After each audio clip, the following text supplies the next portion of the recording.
El título así es demasiado técnico, no es de los que no me gustan, pero bueno, había que poner algún título y lo he puesto.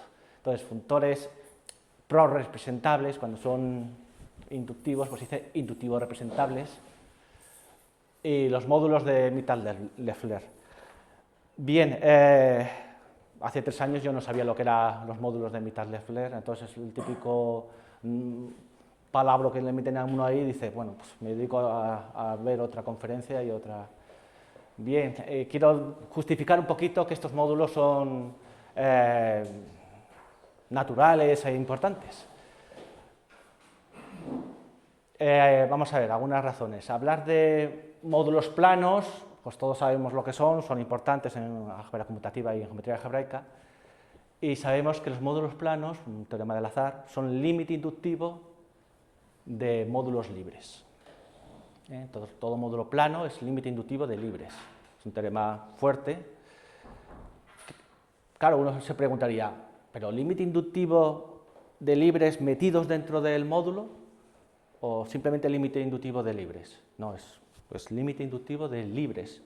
Si imponemos que los módulos libres se metan dentro del módulo, incluso si imponemos condiciones de que, bueno, se meten dentro del módulo y son sumandos directos o al dual esos epiyectivos, si vamos imponiendo condiciones naturales, que es estas que estoy diciendo, pues entonces empiezan a aparecer los módulos de Mittag-Leffler.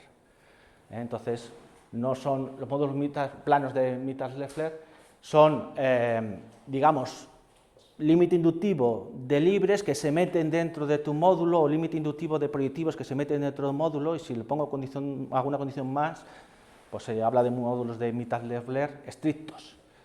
Esto no es exactamente así, pero sí es exactamente así si consideramos los módulos como funtores. Eso ya lo veremos más adelante. Si consideramos los módulos como funtores, ya diré cómo exactamente, pues sí podemos decir que los módulos de Mittag-Leffler son límite inductivo de proyectivos que se meten dentro del módulo. Y si ponemos condiciones de que al dual sea epiyectivo, pues serán los módulos, los funtores de módulos de Mittag-Leffler que al dual son epiyectivos, pues serán los estrictos. Bueno, entonces estamos hablando de módulos hasta cierto punto bastante naturales, a pesar del nombre. Las definiciones que se suelen dar de estos módulos son muy técnicas y en fin, uno según ve la definición dice, voy a estudiar otra cosa porque pues, menudo jaleo. Pero digo que aparecen de modo natural. Hay un teorema, el teorema de Kaplansky, que dice todo módulo proyectivo es suma directa de módulos proyectivos que están numerablemente generados. Bueno, pues entonces, si uno quiere estudiar módulos proyectivos, venga, vamos a estudiar los módulos proyectivos que están numerablemente generados, que hay un sistema generador numerable de elementos. Bueno, pues esos módulos proyectivos numerablemente generados son justamente los módulos de Mittag-Leffler numerablemente generados. En fin, todo esto para decir que los módulos estos de Mittag-Leffler aparecen muchas veces. Bueno, ¿y qué tiene que ver todo esto con el teorema representativo de Grothendieck o cosa parecida? Bueno, pues he hablado de módulos que son límite inductivo de representables. Pues aquí va a aparecer el teorema de representatividad de Grothendieck de un modo u otro. Entonces, estas dos cosas están muy ligadas cuando consideramos los módulos como funtores, y lo que trato en esta conferencia es de ver esta ligazón, y entonces voy a empezar primero repasando lo que son los teoremas de representabilidad de Grothendieck, que todos sabemos, o más o menos sabemos, ¿no? Y bueno, pues esa primera parte va a ser la que va a ser sencilla, porque ya las cosas que ahí aparecen las sabemos, aunque como hay una casuística, pues espero no liarla. Y después nos pasamos a los módulos de Mittag-Leffler. Venga, entonces vamos a hablar de funtores, todos sabemos lo que es un funtor, y vamos a establecer las notaciones, ¿no? Bueno, un funtor, vamos a considerar un funtor de una categoría a la categoría de conjuntos. Voy a suponer contravariante. Se puede suponer siempre covariante, y los teoremas pasan de los casos contravariantes a los covariantes por la dualidad obvia. Pero para fijar ideas vamos a empezar suponiendo que son contravariantes. Voy a siempre suponer que sabéis lo que es un límite inductivo de objetos, este tipo de cosas. Límites inductivos, pues sabemos todos lo que es, y alguna cosilla más de funtores, poco más. Bueno, tengo dado un objeto de la categoría, puedo definir a partir de ese objeto lo que se denomina muchas veces en geometría algebraica el funtor de puntos del objeto, que es un funtor contravariante. ¿Cuál? ¿Esto tiene lucecita? ¿Dónde hay que darle a la lucecita? Pues supongo aquí. Sí. Eso, vale. Bueno, dado un objeto, puedo definir un funtor, aquel que sobre cada objeto de mi categoría C es ON de ese objeto en X. Esto es lo que en geometría algebraica se llama el funtor de puntos de X. Bueno, el lema de Yoneda nos dice morfismos del funtor de puntos de X en F equivale a las secciones del funtor. Y nos dice, en particular, que morfismos de un objeto en otro es lo mismo que los morfismos entre sus funtores de puntos. Así pues, tratar los objetos X es equivalente a tratar su funtor de puntos. Estos funtores de puntos, pues, muchas veces los llamaré funtores de puntos o muchas veces le diré simplemente representable, porque se dice que un funtor es representable si es isomorfo a un funtor de puntos. Son definiciones estándar. Bueno, voy a considerar el conjunto, la familia, no es en absoluto un conjunto, de todos los objetos de C, sus funtores de puntos, junto con morfismos del funtor de puntos de X en F. Entonces cojo todos los X y todos sus morfismos, esa bestiada de familia, ¿vale? Que no es en absoluto un conjunto, sino hay tantos objetos como hay en C y más, junto con los morfismos, esto es una salvajada de familia. Bueno, dado una pareja de estas, o sea, el funtor de punto de X junto con su morfismo, ¿a qué se llama morfismo de parejas? Pues aquel que hace este diagrama conmutativo. Hemos dicho que la chi es dar morfismo de aquí a aquí, la eta es dar morfismo de aquí a aquí, pues dar morfismo de aquí a aquí es dar un morfismo de X en Y, tal que hace este diagrama conmutativo. Esto es lo que se llama morfismo de parejas. Se suele decir funtorialmente de otro modo, que es, vale, si yo tengo X e Y, mi funtor contravariante, a tomar secciones, tengo un morfismo de f de Y en f de X, morfismo que se llama f de H. Pues lo estoy diciendo que f de H me manda la eta a la chi.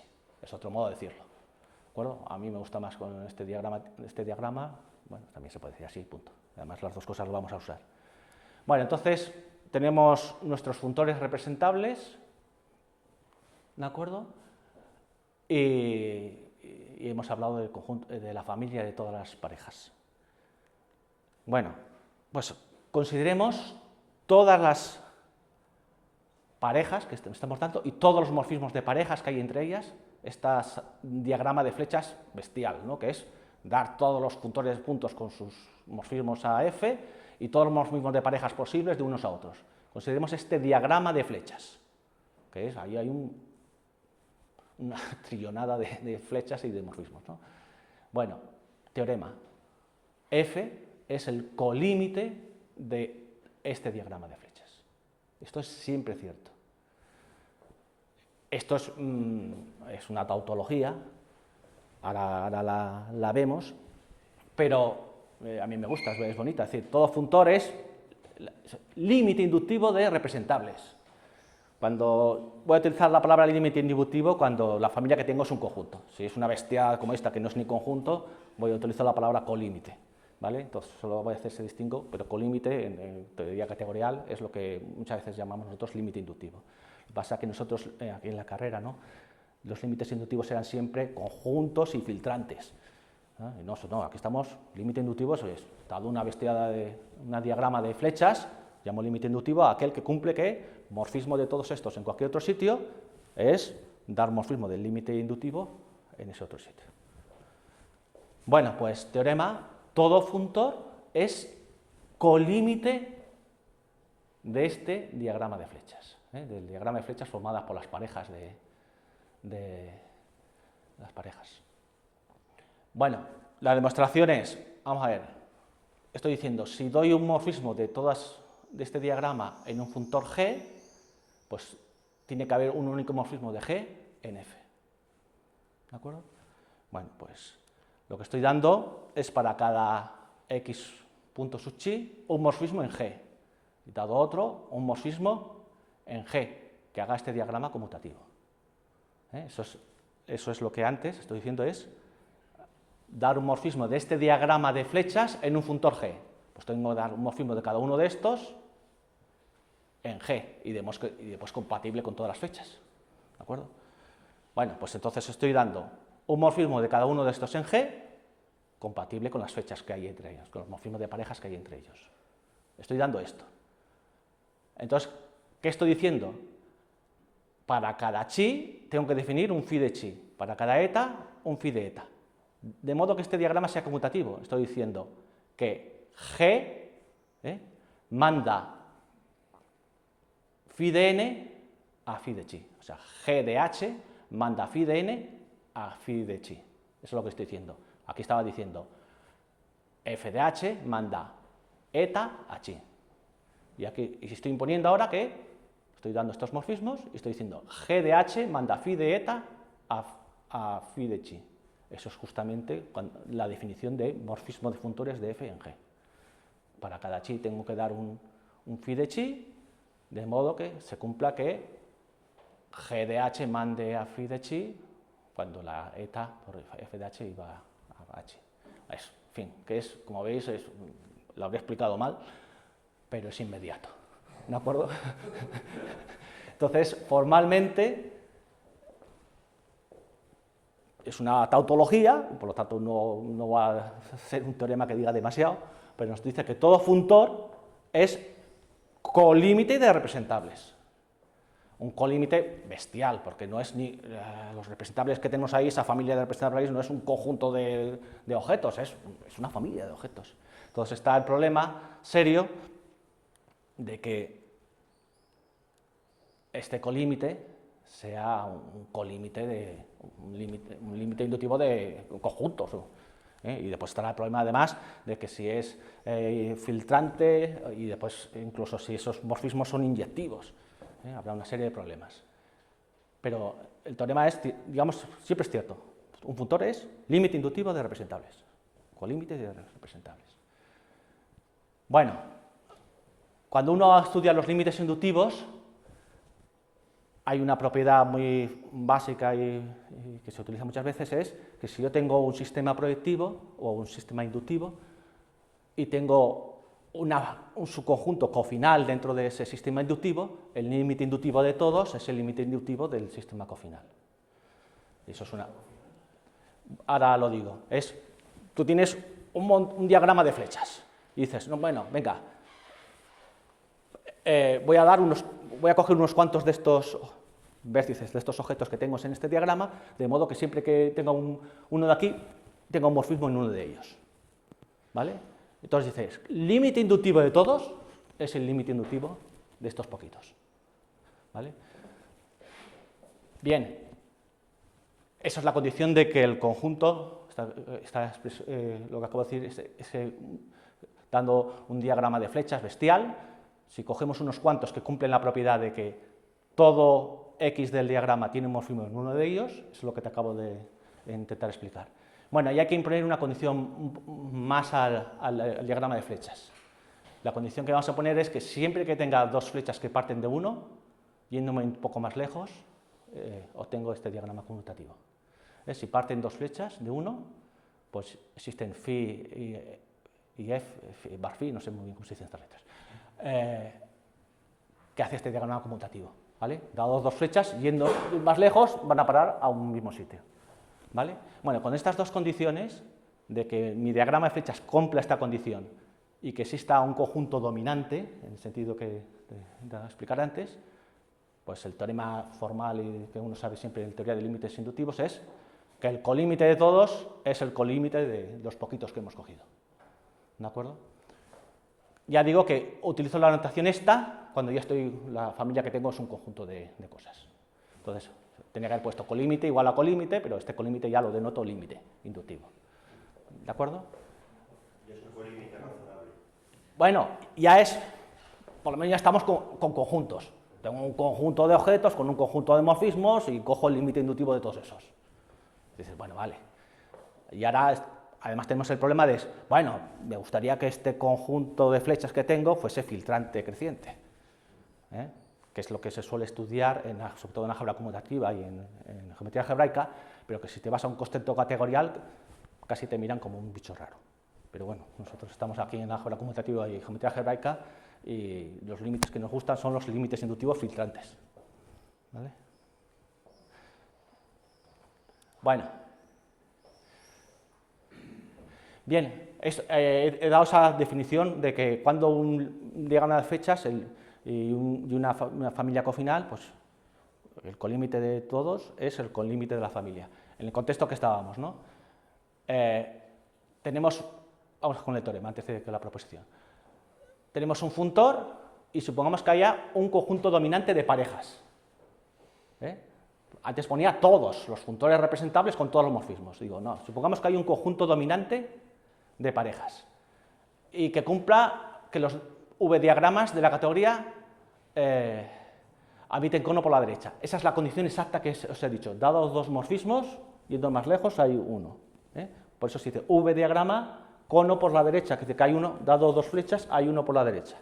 Pues eso se dice que el V-diagrama admite un cono por la derecha. ¿De acuerdo? Es nomenclatura estándar. Bueno, entonces tengo la familia, el conjunto dominante de parejas, cumpliendo la condición de que los V-diagramas del conjunto de las parejas, de la familia de las parejas, admiten cono por la derecha. Bueno, entonces lo que he dicho es que mi funtor es límite de todos, pero basta coger el límite inductivo de estos poquitos. ¿De acuerdo? Bien, es interesante decir que, claro, antes decía, ¿qué es eso de que un conjunto sea dominante? Se puede decir de otro modo, que me parece bonito, que es que los morfismos que tenemos de ese conjunto dominante, que hemos dicho que era dominante, los U subpunto alfa en F, si cojo la unión de todos, este morfismo que hay morfismo de cada uno de ellos en F. Si cojo el morfismo de la unión disjunta de todos en F, ese morfismo es un epimorfismo. ¿De acuerdo? Si estuviésemos en categoría donde las uniones disjuntas son las sumas directas y tal, estaría diciendo la suma directa de todas tal es epiditivo en F. Eso más adelante, en algún momento diré, voy a poner esta condición. Eso está por detrás, esto de que, ¿qué me está diciendo con los diagramas de flechas de todas las parejas y tal? Pues que eso es dominante y tal, pero este es un modo muy sencillito de decirlo. Voy a decir que fuese dominante es exactamente esta condición. Bueno, entonces, si tenemos un conjunto dominante de parejas, pues mi funtor es límite inductivo de esos funtores representables. Bien, esta condición se cumple imponiendo esto de que los V-diagramas tienen cono por la derecha, imponiendo que el F de una suma amalgamada es el producto fibrado de las Fs. Vamos a ver, me voy a explicar un poquito en eso. Entonces tenemos, a ver, las letras son Z, X e Y. Y aquí tengo una que sea psi, psi' y eta. Vamos a poner. Bueno, estaba diciendo, siempre que tenga dos flechas que sale de uno, busco un cono por la derecha. Claro, el más natural, el más directo que hay aquí sería coger X, unión Y, unión disjunta con Y, o suma amalgamada con Y, Z. Claro, dices, ya, pero ahora me tienes que decir, tengo estos morfismos en F, me tienes que decir qué morfismo estoy cogiendo aquí. ¿De acuerdo? Si ponemos esta condición, ¿qué estamos poniendo? Df de x unión z y hay morfismos en f de x, en f de y, en f de z, donde la chi va para la eta,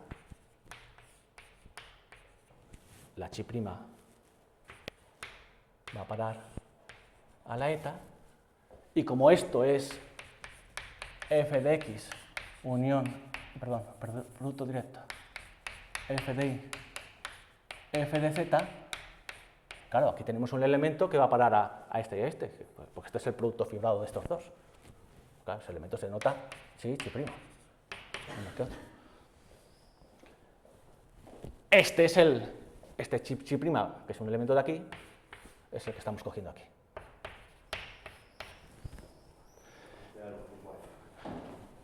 Este es el morfismo chi'. Vale, entonces, esta condición, si uno está ya cansado de estas equivalencias, pues dice, vale, lo que me está diciendo es que si yo tengo zx y z en y me voy a la suma amalgamada, tengo el morfismo ahí, ¿de acuerdo? O sea, que todo V-diagrama tiene cono por la derecha, pero el cono es justamente este, vamos, lo que podemos coger. Bueno, entonces, si tengo un conjunto dominante de parejas y mi funtor ya verifica esta condición, pues como hemos dicho, mi funtor es el límite inductivo de todas esas, de estos representables. ¿De acuerdo? Entonces, aquí el problema es eso de, hay un conjunto dominante de parejas, porque lo demás que esta condición, vamos a decir, siempre que estemos, vamos a decir, esto se cumple.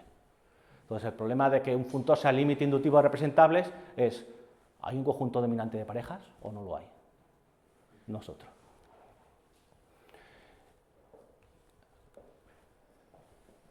Bueno, entonces hemos dicho, mi diagrama, el límite inductivo de todos los representables de mi diagrama es el funtor f. Si hay un conjunto dominante, pues es el límite inductivo de ese conjunto. Pero es un límite inductivo de estos que no son filtrantes. Pues hay un montón de objetos con un montón de morfismos, estamos diciendo que el límite inductivo de todos esos es mi funtor. Bueno, eso no es filtrante. ¿Cómo lo hace uno filtrante? Dice, bueno, tengo este montón de objetos y tengo que coger el límite inductivo de estos objetos. Entonces, ¿qué voy a hacer? Bueno, pues si cojo un número finito de ellos y cojo su límite inductivo, y ya cojo otro número finito de ellos y cojo su límite inductivo, cojo otro número finito de ellos y cojo su límite inductivo, estos límites inductivos ya sí que es filtrante. ¿Qué filtración hay?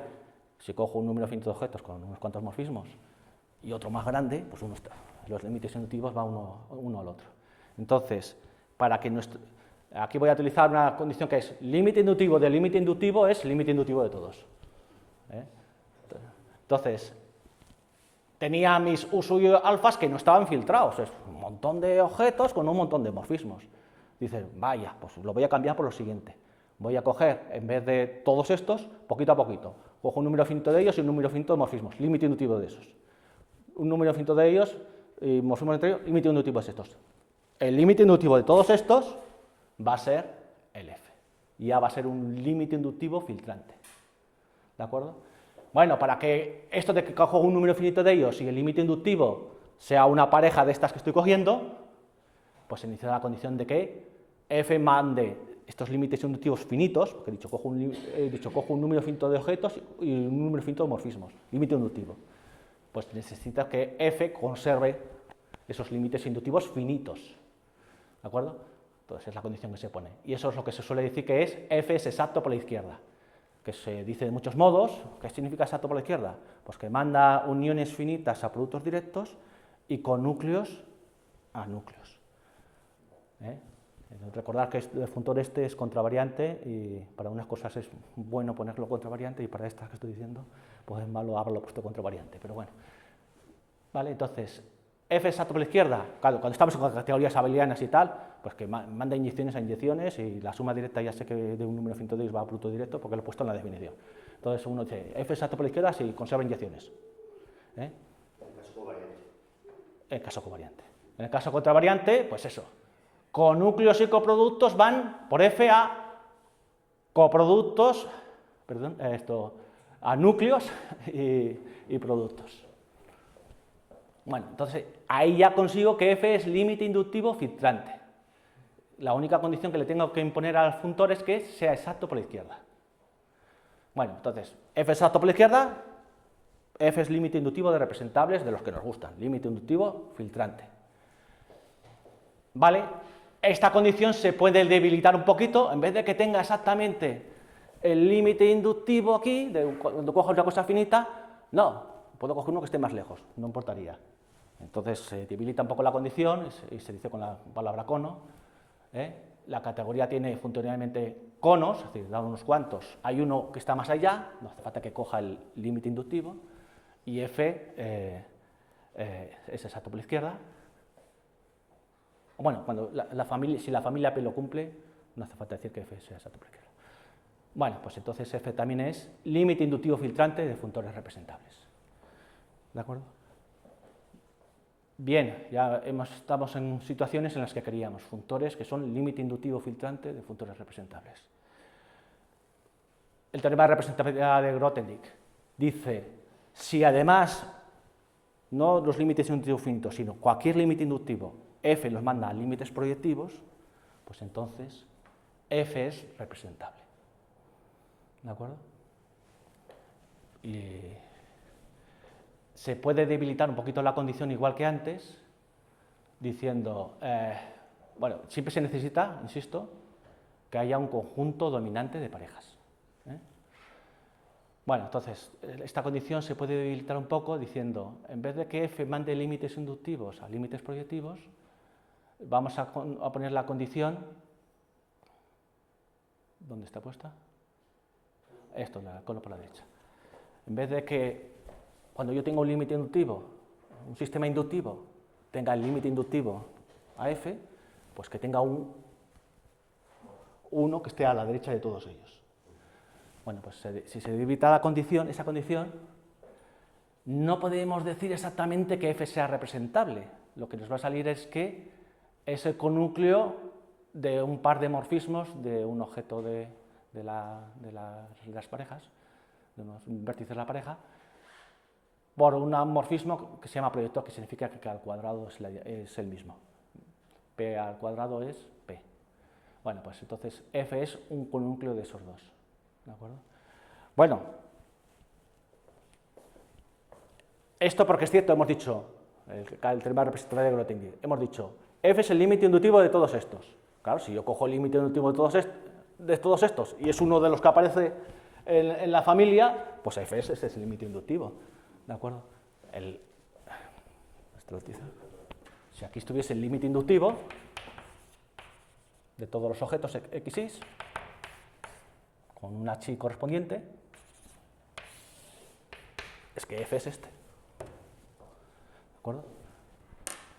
Bueno, he explicado con esto el teorema de representabilidad a toda velocidad, ¿de acuerdo? Pero lo que he intentado decir es, venga, mi funtor es límite inductivo de representables, eso es una tautología. Necesito que sea conjunto, porque eso es el tipo de funtores o de situaciones en que yo me encuentro cómodo. Pues venga, pues tiene que haber una familia, un conjunto dominante. ¿Quiero que sea representable? Bueno, pues que el funtor F conmute mande límites inductivos a límites proyectivos. Bien, y está el problema también de que no solo F sea límite inductivo de representables, sino que esos representables se metan dentro de F. Esa cuestión también la quiero tratar. Bueno, entonces, que un representable se meta en F, esto es equivalente a la definición que se suele dar en los textos de que la pareja X sub chi sea mínima. Como esto se entiende muy bien, pues no expliquemos lo que es una pareja mínima. Entonces, que el funtor representable se meta en F, pues diría que X sub chi es mínima. Bueno, si mi funtor es límite inductivo filtrante de subfuntores, de cosas de estas, que se meten en F, eso sí, solo sí, F es exacto por la izquierda y existe un conjunto dominante de parejas mínimas. Vamos a ver, esto es una evidencia, vamos a ver, ¿por qué? ¿Qué decía que significaba conjunto dominante de parejas mínimas? Que la unión de todas estas se pieta en F. Pero cada una de ellas está metida dentro de F. Entonces estoy diciendo que el límite inductivo de estas es F. ¿De acuerdo? Pues ya está. Entonces, si F es exacto por la izquierda y existe un conjunto dominante de parejas mínimas, F es límite inductivo filtrante de sus funtores representables. ¿De acuerdo? Bueno, ¿cuándo esta situación se da? ¿Cuándo existe un conjunto de parejas mínimas de estas dominante? Suponiendo que el funtor sea exacto por la izquierda. Pues en este teorema doy condiciones para eso. Entonces, condiciones para eso, para que exista la existencia del conjunto dominante de parejas mínimas. Bueno, pues a la categoría le voy a imponer unas cuantas cosas. Que hay un generador en la categoría. Ahora digo lo que es. Bueno, que hay conúcleos, coproductos, infinitos, y que todo, es la segunda condición que pongo, esencialmente está diciendo que todo epimorfismo sea realmente un conúcleo. No estoy diciendo eso que pasa siempre en las categorías que uno se suele mover, epimorfismo de un módulo en otro es siempre un conúcleo. ¿De acuerdo? Bueno, ¿qué significa generador? Pues un objeto se dice que es generador si ese objeto, dando morfismos a los demás objetos, los distingue. Si hay un objeto dentro de otro, y ahora doy morfismos del generador en este, no son los mismos que los morfismos del generador en el otro. Entonces se dice, este que distingue, con sus relaciones, con sus morfismos, pues se dice que es un objeto generador. Un objeto generador, sus morfismos distinguen objetos. Si hay un morfismo de uno al otro, eso será, por ejemplo, una biyección, un isomorfismo, si solo si, al tomar morfismos del generador aquí, en uno de ellos, son distintos que en el otro. O si he dicho isomorfismo, son los mismos. ¿Vale? Bueno, entonces, mi categoría funciona bien, tiene conúcleos, coproductos, y los epimorfismos son conúcleos. Bueno, pues si mi funtor es exacto por la izquierda, y la condición que tengo que poner es que manda uniones, F de una unión no es que sea igual, se mete en el producto directo. Bueno, si se cumple esa condición, entonces mi funtor es límite inductivo filtrante de sus funtores representables. ¿Cómo vamos de tiempo? Porque no sé si me estoy pasando un poquito. Bueno, esto lo pongo porque después lo voy a utilizar, ¿de acuerdo? Esto me da condiciones, ya digo, para que esta familia, este conjunto dominante de parejas mínimas exista. Y la condición es esencialmente esta, que mande, además de esa exacto por la izquierda, que mande las uniones, se meta dentro del producto directo. Bueno, aquí dos palabras. Y bueno, y en general, cuando yo sé que existe el conjunto este dominante de parejas, pues condiciones. Ya voy a suponer que mi funtor conserva límites inductivos, o sea, manda límites inductivos a límites proyectivos. Bueno, pues si en tu categoría existe un cogenerador y un generador, pues puedes afirmar la existencia del conjunto dominante de parejas. Y además pueden ser mínimas, sí. Otras condiciones que suelen darse es que existan un conjunto de objetos que detectan isomorfismos, esencialmente que sean generadores, todos ellos juntos, y que cumpla esta condición, que los morfismos de cada uno de los x's en un límite inductivo, el límite inductivo sale fuera. Eso no pasa casi nunca. Ejemplos donde eso pasa es en categoría de módulos.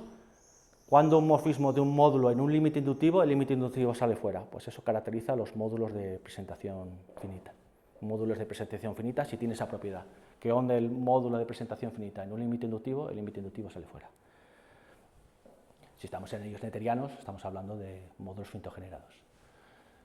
Esta situación es importante pues, también para los teoremas de representabilidad que se dan en la categoría de los TW complejos, conexos y puntuados, pues se utilizan que las bolas cumplen esta propiedad y a partir de que las bolas detectan isomorfismos y cumplen esta propiedad, pues se da el teorema de representabilidad en las categorías de CW complejos, conexos y puntuados, donde los morfismos son módulo equivalencia homotópica, los morfismos continuos, módulo equivalencia homotópica. Bueno, entonces, esto de aquí lo introduzco, poquito, el teorema de representabilidad en la categoría de CW complejos, ¿es cierto o no es cierto? Sí, lo es. gracias a esta propiedad. Bueno, pero no importa más. Bueno, entonces hemos hablado del teorema de representabilidad, cuando un funtor es límite inductivo de representables, en ese sentido. Vamos ahora a la aplicación de este teorema. Bueno, entonces, ¿de qué vamos a hablar? Vamos a hablar de qué tipo de funtores vamos a hablar, de los funtores de amódulos, y vamos a ver si son límite inductivo de representables o no, etc. Voy a imponer que el funtor es covariante, o sea, aquí ya me pasó al caso covariante. Bueno, entonces, primero la definición. ¿Qué funtores voy a coger? Funtores que vayan de la categoría de amódulos en la categoría de grupos abelianos. Covariantes y aditivos. Aditivo simplemente significa que manda la suma de morfismos, M manda la suma de morfismos a la suma correspondiente. Por lo tanto, sumas directas finitas van a sumas directas finitas, a productos, bueno, sumas directas finitas. Bueno, entonces, nada, es una condición mínima. Los funtores de la categoría de módulos en los grupos abelianos, covariantes y aditivos. Bueno, ejemplos de ellos. Si yo tengo un módulo, puedo definir uno de estos funtores. ¿Cuál? El que me asigna cada módulo n, pues el m de n es el producto tensorial. ¿De acuerdo? Entonces, todo módulo lo puedo pensar como un funtor.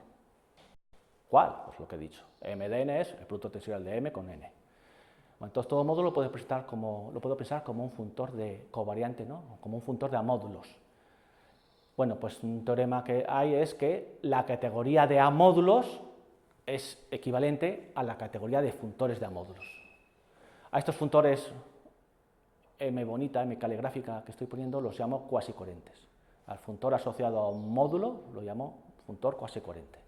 Bueno, pues la categoría de amódulos es equivalente a la categoría de los módulos, de los funtores de módulos cuasicoherentes. La equivalencia es a M le asigno el funtor que define y al revés, al funtor que define pues le asigno las secciones en A. ¿De acuerdo? Bueno, se cumple, por tanto, si se equivalencia categorías, que los morfismos entre los cuasicoherentes es lo mismo que los morfismos entre los módulos que tenían asociados. ¿Vale? Entonces, estudiar los módulos equivale a estudiar sus funtores cuasicoherentes asociados. Dado un funtor de amódulos, se puede definir su dual, o lo defino así. Dado un funtor de amódulos, defino el dual aquel que sobre n, ¿vale?, los morfismos de m en el cuasicoherente asociado a n. Bueno, pues teoremón de Carlos, bueno, no lo daba exactamente en esta situación, pero bueno, en esta situación es más fácil que la de Carlos, o sea, lo daba en una situación más complicada. Teoremón, todo módulo cuasicoherente es isomorfo a su doble dual. Eso en la categoría de módulos no ocurre ni de broma, ¿de acuerdo? Solo ocurre para los proyectivos infinitos generados.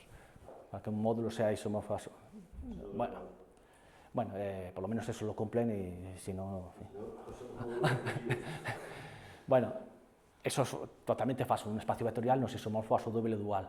Claro, y aquí, cuando me lo contó Carlos, digo, vamos a estar diciendo que la categoría de módulos es igual a la de los cuasicoherentes. Estos son reflexivos, pues estos reflexivos. El argumento parece obvio.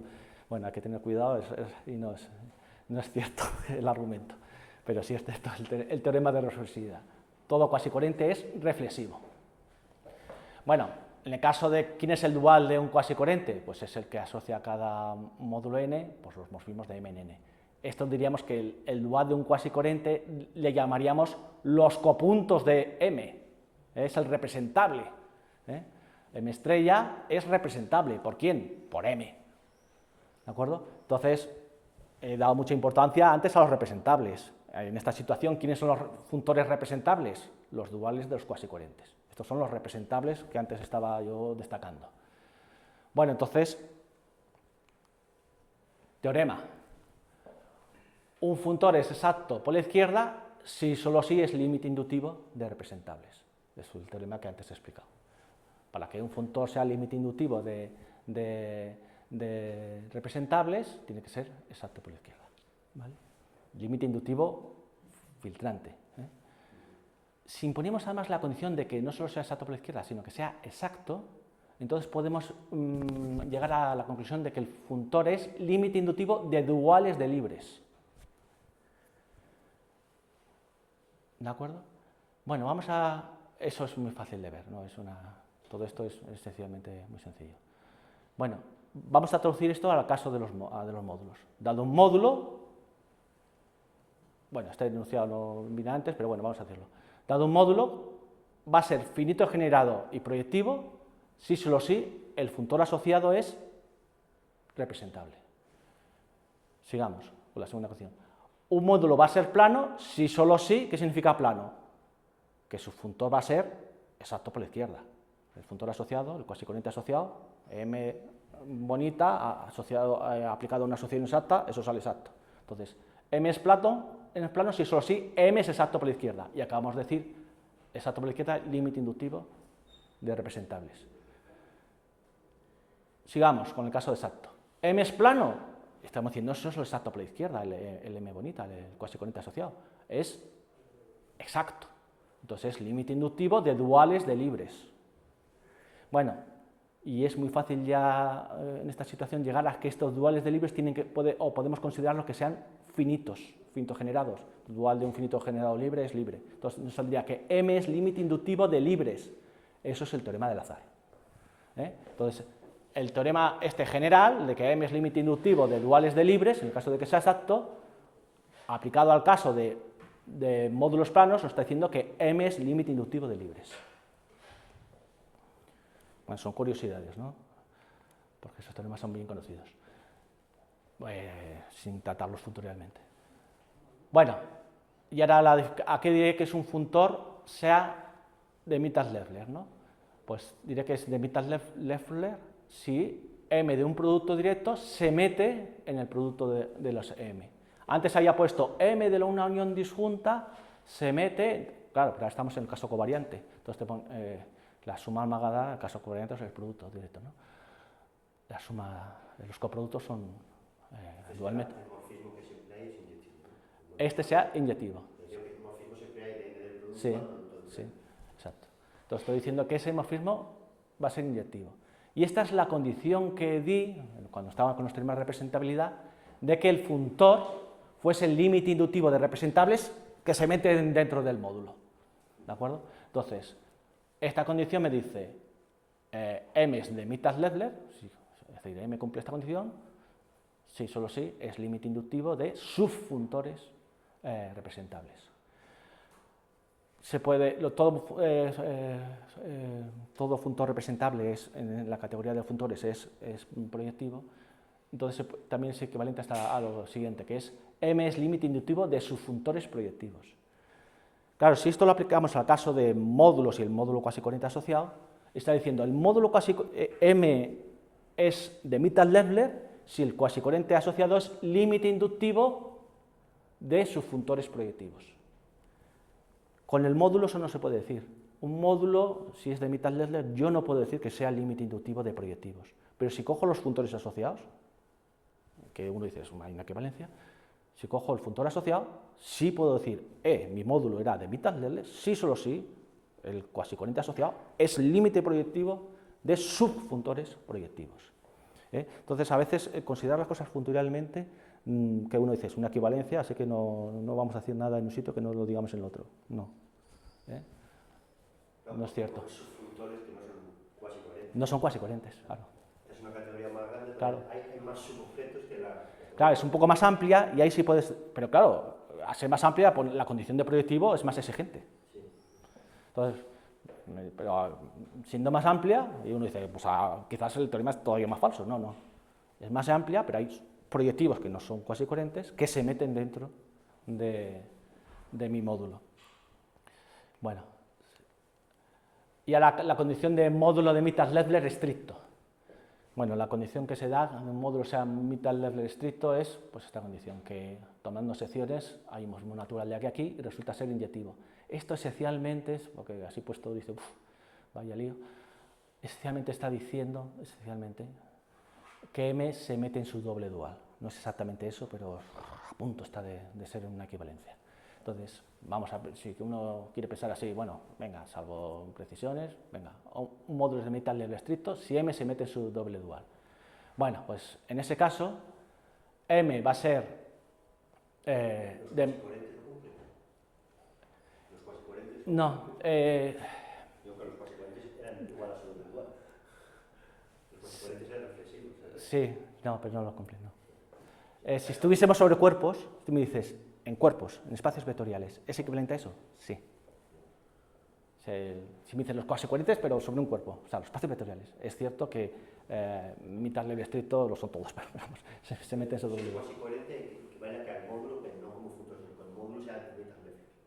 Sí, siempre que digo el funtor sea mitad level estricto tal, lo estoy diciendo de tal modo que si yo cojo un módulo, su cuasi coherente asociado en la bibliografía es, que el cuasi coherente es asociado es mitad level según Pedro, es que el módulo es mitad level según la literatura, ¿de acuerdo? No quiero ir con tantas precisiones porque si no ya... Bueno, entonces digo, M es mitad level estricto exacto por la izquierda, sí, solo sí, es límite inductivo de subfuntores representables y esos subfuntores en X3 que están metidos en M, si voy al dual, obtengo un epimorfismo, o sea, son submódulos que al dual es epidectivo el morfismo. Hay otra caracterización es que esa me parece la más bonita de todas, por su sencillez, es que el módulo sea exacto por la izquierda y se meta en un producto directo del cuasi coherente asociado al anillo. Esta condición, claro, ¿qué me estaría diciendo cuando estamos con módulos? Que el M cuasi coherente se mete dentro de un producto de A bonitas, un montón de veces. Claro, esto en particular me dice cuando tomo secciones que M se mete en un producto de As. ¿Y cómo funcionan las cosas por cambio de base? Pues cuando tense esto por lo que sea, se mete en esto tensado por lo que sea. No puedo decir que lo que no puedo decir es esto.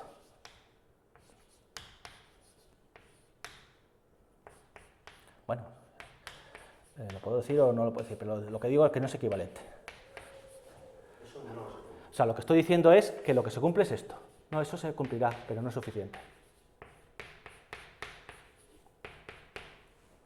Digo, esto de aquí, si lo tengo que expresar sin funtores, diría, tengo una inclusión de M en el producto directo y siempre que tense por un módulo, esto se mete dentro, esto de aquí está dentro de esto. ¿De acuerdo? O sea, estoy exigiendo un poquito más. Esto se mete dentro de esto, porque este de aquí resulta que se mete dentro de ese. Bueno, pues en la bibliografía no aparece esta condición, es decir, módulos de Mittag-Leffler, hombre, si esencialmente es un submódulo de un producto directo del anillo. Bueno, vale, hay que decirlo, no estoy diciendo que cuando tensoralice, yo digo, en vez de tensoralizar, digo tensar, por ahorrarme unas cuantas vocales. Bueno, que M tensoralizado por N le impongo que se mete dentro del producto directo de las Ns. Uno dice, bueno, pues vale, ya es una condición bonita de cómo, cuando un módulo es de Mittag-Leffler estricto. Pues en la bibliografía eso no aparece. Sí llegan a decir que esto se mete dentro de esto. Pero claro, como no piensan las cosas funtorialmente, pues no llegan a... Yo por lo menos no lo he encontrado. De hecho, cuando no se pone la condición de plano, lo que saldrá es, o sea, de exacto por la izquierda, que M se mete en un producto directo de módulos de presentación finita. Y en la bibliografía eso no aparece, y lo que aparece es esta condición como condición necesaria. Pero no es suficiente. Los módulos Mittag-Leffler le cumplen esto, pero que evidentemente eso no lo caracteriza. Lo caracteriza esto. Bueno, y doy alguna condición más, que el módulo es reflexivo. Si el módulo es reflexivo, pues que sea exacto por la izquierda de Mittag-Leffler equivale a que los morfismos en un cuasi coherente, pues esencialmente la imagen sea cuasi coherente. Bueno, todo esto con los funtores después da alguna que otra consecuencia cuando uno va a los módulos. Entonces, que si M va a ser de Mittag-Leffler estricto, si cogemos los M pseudoestrellas, que son coger los módulos finitos generados en M y después el morfismo al dual y la imagen, las de M estrella en M pseudoestrellas, es decir, estoy cogiendo M y', son las aplicaciones lineales de todo M restringidas a M sub i, el dual de, digamos, casi de M sub i. Bueno, pues este morfismo natural que hay aquí es un isomorfismo. Esto esencialmente, claro, está diciendo, M no es, claro, ahí estamos viendo, M es como el dual de este, que ya un dual. No, M es un límite inductivo de dobles duales. Es un modo de entender. Bueno, y hago una equivalencia más. Si uno mira estas cosas, no os aburro más, porque estaremos ya cansados. Se puede conseguir del teorema anterior, si uno lo aplica al caso de los módulos cuasi coherentes, pues que M es Mittag-Leibler estricto, si solo sí es localmente proyectivo, y la condición 3 de antes va a decir que si solo sí M es no sé cómo se dice en español, un módulo traza. ¿De acuerdo? Que bueno, que son unas definiciones, unas equivalencias, que bueno, no voy a entrar en ello porque, aunque entre en ello me vais a decir, ¿y qué? Bueno, pero son simplemente para decir, bueno, todas estas cosas después tienen su interpretación cuando uno dice, venga, vamos a descender a donde estamos, dado un módulo, ¿qué me estás diciendo del módulo? No es raro, ¿por qué he dado nos pasamos a los funtores? Dado un módulo, ¿por qué nos pasamos al funtor asociado a un módulo? Bueno, en geometría algebraica eso se hace mucho. Si en geometría algebraica estudiáis los grupos o las variedades algebraicas, dices, uy, en vez de coger la variedad algebraica, voy a coger su funtor de puntos. ¿Por qué? Porque las cosas con el funtor de puntos se dicen mejor. Y si tengo un grupo operando en una representación lineal de un grupo algebraico, en vez de coger eso, pues voy a coger el funtor de puntos del grupo algebraico y los funtores asociados a los espacios vectoriales que se tiene. Entonces, pasarse de las nociones que tiene uno con los módulos, con los grupos y tal, a los funtores, en el contexto de las representaciones lineales de grupo, eso es buenísimo y comodísimo. Hace que las cosas sean fáciles e inteligibles. Fáciles módulos funtores, pero bueno. ¿De acuerdo? Entonces, este tipo de cosas no es ganas simplemente de generalizar los resultados que se tienen a módulos a los funtores cuasi coherentes asociados. Es porque en esas situaciones es muy cómodo hacer las cosas. De hecho, todo esto de los módulos Mittag-Leibler yo caí porque cuando se hace esto en geometría algebraica, de pasar de los grupos algebraicos y sus representaciones a los funtores, me convenía mucho que todo lo que apareciese ahí fuesen funtores reflexivos, para toda la operatividad de todas las operaciones que tenía ahí.